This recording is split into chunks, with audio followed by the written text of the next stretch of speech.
Welcome to Community College Voice, the only podcast about the power of America's community colleges. CC Voice is the official podcast of the American Association of Community Colleges. This episode was recorded live at the 98th Annual AACC Convention in Dallas, Texas. And now your hosts, Martha Parham and Tabitha Wismore. Hello, everyone. Welcome to CC Voice. My name is Dr. Martha Parham. I'm the Senior Vice President for Public Relations for the American Association of Community Colleges. I'm here with my co-host, the editor of the Community College Journal, Tabitha Wismore. Hello, Tabitha. Hello, Martha. In this episode of the podcast today, we're talking to Allison Martin. Allison is the Director of Institutional Effectiveness Initiatives at Bossier Parish Community College. Bossier is in Louisiana. So we welcome you here to Texas to convention, and we certainly welcome you to the podcast. I have to say, before we get started, one of the things Allison's going to talk about is this love of failure. And I couldn't agree with you more, because I was saying that I think failure is where we learn and we get the most creative. So with that, I would like to say welcome, Allison, and welcome, Tabitha Wismore. Thank you so much for being here, Allison. We really appreciate it. Thanks so much for having me. Absolutely. So first, I'm hoping you can explain to me, because I pretend to know what it is, but honestly, I probably don't really know what it is. What is gamification? Is it not making a game out of everything? Well, in my research, it's a deeper level than that. The deep structure of gamification involves some elements of gaming that are ubiquitous, that lie just beneath the surface, that are pretty much the same across the game. So, for example, there are levels in games. There are typically levels that students or players go through the levels until they fail. And they don't fail and stop at that failure. They go back and try again. So there's something intuitive about gaming where players really understand that failure is a part of the learning experience and that they can't win the game unless they fail. They wouldn't find it exciting or engaging if they played the game and won the first time, that those moments of failures are learning experiences for them. So that deep structure of gamification is big. Also, the idea of chunking content. A game may be linear, but there may be 100, 200, 300 levels to the game. If that were linear and all one level, that wouldn't be engaging. So chunking that content is very important in gaming. And we see a lot of that same structure that we can learn from, and how to inspire our students to learn in a different fashion and to accept that failure is actually the best part of learning. Well, I couldn't agree with you more. I think that understanding it in the sense of gaming is such an interesting way of looking at it, and really looking at how students learn in a natural way. So tell us a little bit about the science of failure. And observationally, I think we can all say that no one likes to fail. No one likes to admit they've failed. So can you talk to us a little bit about the science of failure and how that plays into what the gamification does? Right. There are a number of studies now coming out of the scholarship of teaching and learning that examine working memory and long-term memory, and that process of moving things from working memory into long-term memory, the process of practice retrieval. And within that practice retrieval process, the science and the research has borne out that students who assess their knowledge, take very brief quizzes, or assess before they learn information, and then come back over time and assess over and over again, that they not only learn that information, but they're moving it into long-term memory. They retain that over time. Wow. I know that I would love to be in one of your classes, and I'm hoping that you can tell me about Bossier Parish's Open Campus mobile program and how it fits into the science of gamification. And what I really want to know is what happens in your classes. Right. Well, these are open educational resources that we use as supplemental instruction and also for people gearing up for placement testing. Our average age is 26.5 years old. People come back to us and they're afraid to take the placement test because they didn't do well in math or English in high school, or it's been 10 or more years since they've been in a placement test. So we have to change their concept. We're moving from a fixed mindset to teach them in a subtle way about a changeable mindset, that dynamic mindset. So one way that we do that is we package we structure the content of the courses in a way that chunks that content. We provide video lectures, how-to lectures in very small bites of 5 minutes or less a piece. So the instructor's lessons will be focused on one small bit. And once again, that goes back to that plus or minus 7 items to chunk. We always, at the top of the structure of the Open Campus mobile design, is the prompting to take the quiz. We prompt students to take quizzes. These quizzes are 10 items apiece, multiple choice with auto feedback. And they can take these quizzes as many times as they want because it wouldn't be following any sort of gamified structure if they only took a quiz once. We have to encourage that repetition and practice through repetition. I love that you meet them where they are and really incorporate that into how they're learning naturally anyway. And everything's more fun if you get to redo it until you get a perfect score, right? And I think it's great, too, that it seems like the tagline for the Open Campus mobile program is success. It's about practice. Yes, it's all about practice. And people know this who play sports or are musicians. They know that you may be naturally gifted, but you can't be a success. You can't be your best without practice. And we haven't prompted this in higher ed. Instead, we've kind of led with the idea that you're naturally intelligent or you're not college material on the other. That's where many of our students come from. So they come in not knowing that we, as successes of higher ed, by virtue of the position we're in at this point, is we had to practice to get there.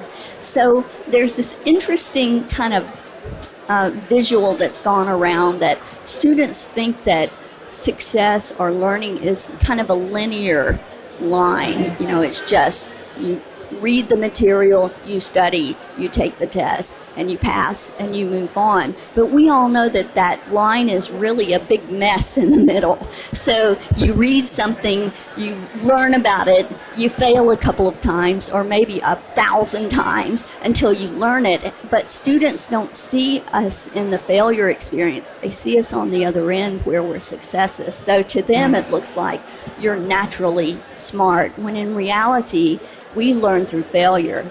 Absolutely. And I think that this could maybe be applied to some of the developmental education courses, developmental math, where students may not get it the first time.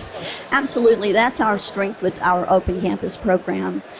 We focus on beginning algebra 1 and 2, which are about the equivalent of middle school and early high school algebra courses, and also that developmental writing and developmental grammar. Those are our courses that we get the most engagement from students out of. I think it could possibly, and I'd love to get your thoughts on this, Allison, work both ways too, and maybe help faculty in a way to learn how to perhaps modify some of their materials for this new type of student. I know was watching my niece who is in 7th grade, and my mom was there, and so Grandma was upset because she wasn't doing her homework. She was just playing with her phone. But indeed, she was doing her homework because all of her elementary school, middle school math modules are done via an app on their phone. And so it was really interesting. I had to kind of school my mom about this is a new thing that these kids are doing these days. So have you found that to be the case on your campus? Yes, very much so. And the latest Pew research bears this out, that more students don't have a desktop at home anymore. They have a smartphone or they have a tablet. And so we're pushing the idea of frictionless navigation, like you would see in an online retail site, or, for example, a social media site, where it's the structure and navigation is intuitive to a user. In education, we're really big, and I don't want to be negative about this, but we're really big on giving autonomy to our instructors, which we should.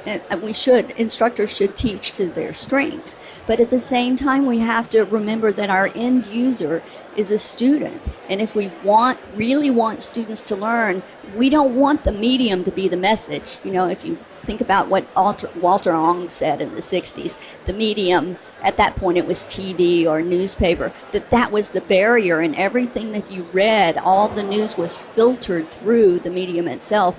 We want that medium not to be the message. We want frictionless navigation. So it's very simplistic. And what students see on the Open Campus platform, it's mobile responsive. It's not just smartphone, but it responds to whatever device they're on, is that they are able to intuitively navigate this as soon as they pick it up. It's not unusual to them. And we all know that when we get on a website that is not intuitive, we just back off and find another website because we disengage. Mm-hmm. And in order to engage and retain students, we want that to be frictionless, a frictionless experience. I love that expression. I might have to steal it from you. I stole it, sorry. And I'm wondering, just as the students, we want to teach them that it's okay to fail. Did you have any failures sort of coming up with this? Any challenges? Oh, yes, very much so. It's been a learning experience. We rolled this out as a desktop model in 2012. We worked on it for a whole year. We knew that we needed to chunk content. We knew that we needed to provide how-to videos because we were coming from adult learning theory, that adults want step-by-step instructions, how to do things. We knew that we had to have practice quizzes because so many of our students are afraid of math or English, and we knew that if we allowed them to practice before they went into a testing situation, it helped them feel more confident about that. Here's what we didn't know. We thought that 20 minutes was a short video because we were all instructors, right? And our shortest lectures were 50 minutes. So what we found from the analytics on the backside was our students were tuning out at about 5.6 minutes. Oh, wow. Between 5 and 6 minutes, they were disengaged. So we then went back to the drawing board and started thinking about how can we chunk this content into fewer minutes of space. Also, we noticed that a 20-minute lecture video on a phone, have you ever experienced that buffering? Mm-hmm. So we knew that if that started buffering, just like if we went to Facebook and watched a cute cat video, if it was 20 minutes long, and if it buffered, we disengaged and found, we would just scroll down and find another cute cat video that was shorter that came up I've quicker. gone down that rabbit hole, yes. Yes, so we certainly found out some things about length of video. We also found that we thought 20 items in a quiz was short. That would be a short quiz.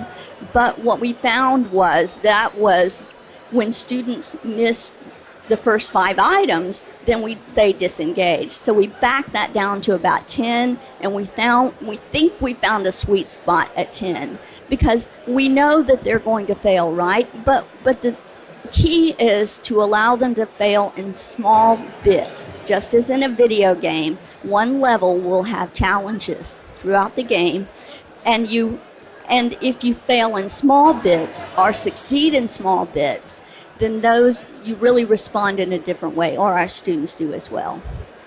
I love that you took your own advice throughout the process. I think that's amazing. And, And I'll say that you talked a little bit about this, using the analytics from as you were learning and going and changing and modifying. How did the data inform where you ended up in this process, and what are some of are you monitoring or trying to develop metrics that will show you success rates or Absolutely. to make changes? I'd love to hear about how your data is informing your continuous improvement process. Well, I have to go back in history and talk about our desktop model. Our original model, we built on a shoestring budget. We designed and built it. We housed those lectures on YouTube, which really spread our message. To date, 202 countries and territories around the world are looking at a Bossier Parish Community College branded open campus video because of the power of YouTube and smartphones. We found that we could get some analytics from the backside of YouTube. How many minutes people were watching on average, how many people were tuning in per day. Once we began tracking fall over fall completion rates, we got some good evidence about success. I mean, we had some phenomenal evidence that students were testing into college algebra over beginning algebra at a higher rate, and that went from 10% more students in beginning algebra, which is the developmental course, to 10% more into the college algebra. So we crossed that barrier. Now we have 7 years of diachronic evidence of this fall over fall increase. What we couldn't do is drill down and distill out that open campus variable, because fall over fall, I mean, that's not going to meet or exceed what Works Clearinghouse standards. Nobody's going to accept the veracity of that study. So we then sent our proposal in to the Department of Ed, and they awarded us a $1.8 million First in the World grant to fully mobilize and refine our concept and put in those processes on the backside where we can integrate that data or distill that data out on a student level. That particular design, the beta design, we call that Open Campus Mobile Phase 1. We tested in cluster randomized control trials for spring 2017, and we had 34 sections involved over three course types. We had 2 maths and 1 English, all developmental.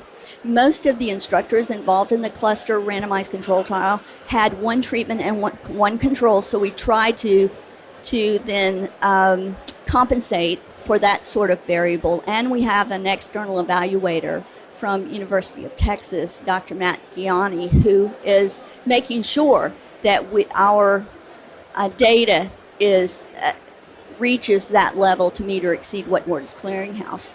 So our studies came back, and overall, over the 3 courses, we had a 6% bump in students who used the Open Campus Mobile design as supplemental instruction. So students weren't required. They were not given Open Campus Mobile as extra credit.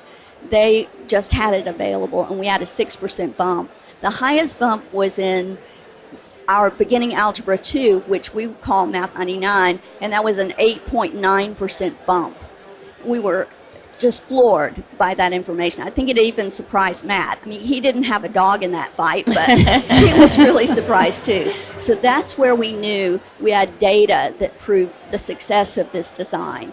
So at the end of that process, we then evaluated, of course, because we go through the build, measure, learn evaluation process all the way. We do this every week, but we evaluated what the students like, and now we're in the alpha stage of our Open Campus Mobile 2, which will go beta testing in our college in the fall, and then it will go live in the spring worldwide. It's an open educational resource. That's amazing, and I venture to say we all have a dog in this fight. Right now it may seem like a local fight, but I think this is just amazing. I'm so glad you're here to share it with your colleagues from around the nation here at AACC's 98th Annual Convention. We're really excited to have you here, and we always give our guests the last word, so I want to ask you, what is the one thing, if people took away one thing from listening to this podcast today, what would you want them to go home with? I think it's something that we all know instinctively, but that our society sort of covers up, and that is that choosing the wrong answer or failing at something can often make you better. That the grade isn't what makes you learn. It may be that you learn more through failure than you would through success. I love that our podcast ends with the teacher telling us to fail. I think that's amazing. And so with that, I will say thank you so much, Allison. We've loved having you. Yes, thank Tabitha you. Wissamore, my amazing co-host. And we look forward to hearing from you. If you have any questions or want any further information, Tabitha and I can be found at the AACC website. So find us at www.aacc.nche.edu, and we look forward to hearing from you. Community College Voice is the official podcast of the American Association of Community Colleges. The show is produced by Tina Henry Barris. Our co-producer and audio engineer is Blake Alphin. Martha Parham and Tabitha Wissamore are your hosts. Tell us what you think by sending an email to podcast@aacc.nche.edu or follow us on Twitter at @com_college.